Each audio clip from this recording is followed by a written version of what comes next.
பேசுமாறு அன்போடு அழைக்கிறோம்.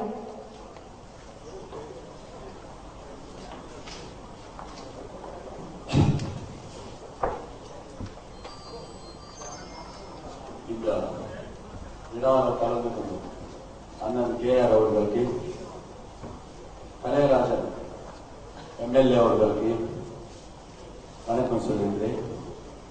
இது ஒரு நாங்கள் 30 வருஷமா சினிமாவில் இருக்க.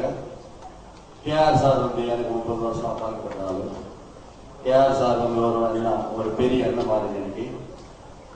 நாங்க மாவீரன் படத்துக்கு அசோசியேட் டைரக்டர் வேலை செய்யும் போது அந்த படம் என்டையர் தமிழ்நாடு ரிலீஸ் பண்ண புரிஞ்சு எனக்கு பழக்கம் வரும். அவர் எனக்கு சொந்த ஊரு. நாங்க எப்பவுமே அவருக்கு பெரிய பிரதர் கூப்பிடும். கலையராஜன் சார் பத்தி சொல்றதுக்கு ரொம்ப எல்லாருக்கும் தெரிஞ்ச வேண்டுதான். அவர் ஜனங்களோட 24 hour வேலை செஞ்சிருக்காரு. இந்த அம்மா ஆட்சியிலும் எல்லா கவர்மெண்ட்ல எல்லாம் சொல்லுவாங்க, இது பண்ணுவாங்க அது பண்ணுவாங்க. அது எல்லாருக்கும் ஜனங்களுக்கு சேர் மாதிரி பண்ண வேண்டியது ஒரு பொறுப்பு எடுத்துக்குமே. எம்எல்ஏ கலையராஜன் அவங்க 24 hours வேலை செய்யறாரு. அதுக்கு நான் அவருக்கு வணக்கம் சொல்றேன். அது இல்லாம ஒரு 2 months பேக் நான் அம்மா பார்த்திருக்கேன். அம்மா பார்க்கும்போது அம்மா நம்மளுக்கு கொடுத்த ரெஸ்பெக்ட் எப்பவுமே நம்ம லைஃப்ல மறக்க மாட்டோம். எனக்கு அரசியல் எல்லா பொலிட்டீஷியன்ஸ் தெரியும், கேரளா சிஎம் தெரியும், எல்லாம் தெரியும். ஆனா அம்மாவை சந்திக்கும் போது மட்டும்தான் நான் அந்த ஃபீலோட இப்ப சொல்றேன். எப்பவுமே அம்மா ஒரு ஜனங்களோட எப்படி ஒரு ஆட்சி நடத்துறாங்க.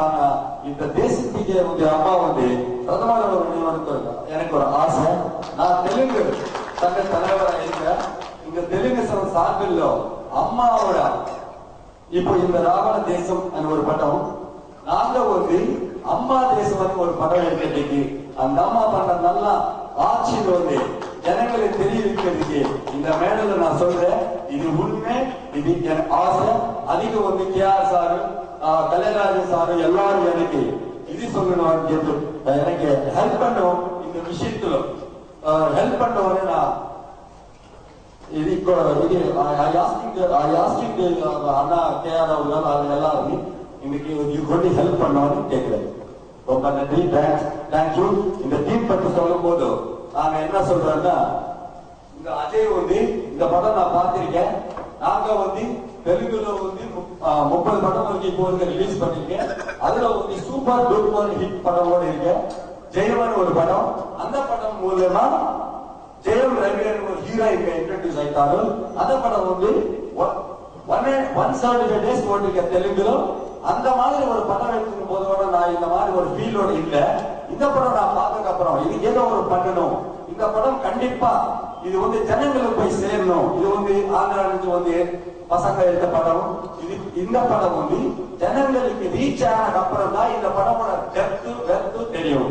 அதுக்காக நான் அவருக்கு